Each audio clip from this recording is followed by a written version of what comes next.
5th finance কমিশ্যনৰ পৰা 6th finance কমিশ্যনৰ ফাণ্ডেদি 2025-26 fund আছিলে। এইটোদি আমি মাগুৰমাৰীত এটা শ্মশানত আমি ক্ৰিমেটৰিয়াম আমি বনাই ওলাইছোঁ।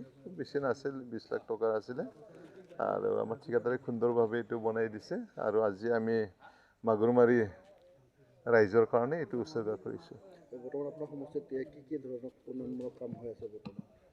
উন্নয়নমূলক বুলি ক'লে বাজেটে হোৱা নাই এতিয়ালৈ। আমি এতিয়া 2025 চনৰ ছেপ্টেম্বৰৰ 26 তাৰিখে নিৰ্বাচনৰ ফলাফল পাইছিল। তাৰপিছত আজি 8 মাহ 3 দিন হ'ল। এই 8 মাহ 3 দিনত আমি এতিয়ালৈ বাজেট পোৱা নাই। চেণ্ট্ৰেল স্কিম এটা দুটা সিফাল কৰি ফালে আমি এতিয়া কাম কৰি আছোঁ।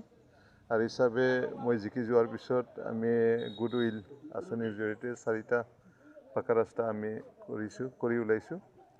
তাৰপিছত আমি পাৰ্কত শুক্লাই পাৰ্কখন আমি তাতে টয় ট্ৰেইন আমি স্থাপন কৰিব বিচাৰিছোঁ। তাতে মিউজিকেল ফাউণ্টেইন থাকিব, বিভিন্ন বাচ্চাবিলাক খেলিব পৰা এক্টিভিটিছ খেলিব পৰা এইবিলাক 3 কোটি টকাৰ আঁচনি ধৰা হৈছে। আৰু শুক্লাইত আমি এটা ইৰিগেশ্যন ডিপাৰ্টমেণ্টৰ পৰা 4 কোটি টকীয়াৰে আমি তাতে G+3 আমি বিল্ডিং এটা গেষ্ট হাউচ বনাব বিচাৰিছোঁ। এইটো আধাৰশিলা স্থাপন কৰা হ'ল। তাৰপিছত শুক্লাইতো মানে আমি বড়োলেণ্ড মাৰ্টাৰ্ছ মানে সুৱাগপুৰত মই য'ত থাকোঁ তাৰে ওচৰত এটা স্পেচ আছে। তাত আমি 3 কোটি টকা বড়োলেণ্ড মাৰ্টাৰ্ছ ভৱন বনাব এই কম দিনৰ ভিতৰত। এইটো আধাৰশিলা স্থাপন কৰিলোঁ। নাওকাটাত আমি যিটো হায়াৰ ছেকেণ্ডেৰী স্কুল আছে এইটো 1 কোটি টকাৰে আমি বনাই থকা হৈছে। তাৰ বাহিৰেও আজি ঔবাৰীত আমি ডাঙৰকৈ এখন মানে কমিউনিটি হল বনাওঁ 1 কোটি টকাৰ। এইটো আধাৰশিলা স্থাপন কৰিলোঁ।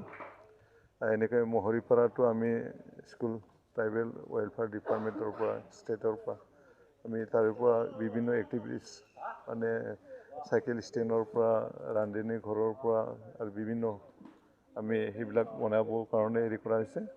তাৰ বাহিৰে বিভিন্ন আজি ইয়াতে মথুৰা যিটো FIS আজি ইৰিগেশ্যন এই কামবিলাক কৰি আছে। এনেকৈ বহুত আৰু কৰি আছে, মনত পৰা নাই এতিয়ালৈ কিছুমান। যিটো প্ৰজেক্ট আধৰুৱা হৈ আছে সেইটো সোনকালে কৰিবৰ কাৰণে আমি কৰিছোঁ। ইতিমধ্যে আমি চেণ্ট্ৰেলৰ পৰা বিল আনিবৰ কাৰণে এতিয়াও ঠিকাদাৰবিলাকক আমি দি আছোঁ। যিখিনি পাৰিছোঁ আনি পেলাই আমি তেখেতলৈ দি আছোঁ। যিবিলাক আধৰুৱা কাম আছে সোনকালে সম্পন্ন কৰিবৰ কাৰণে নিৰ্দেশ দিয়া হৈছে।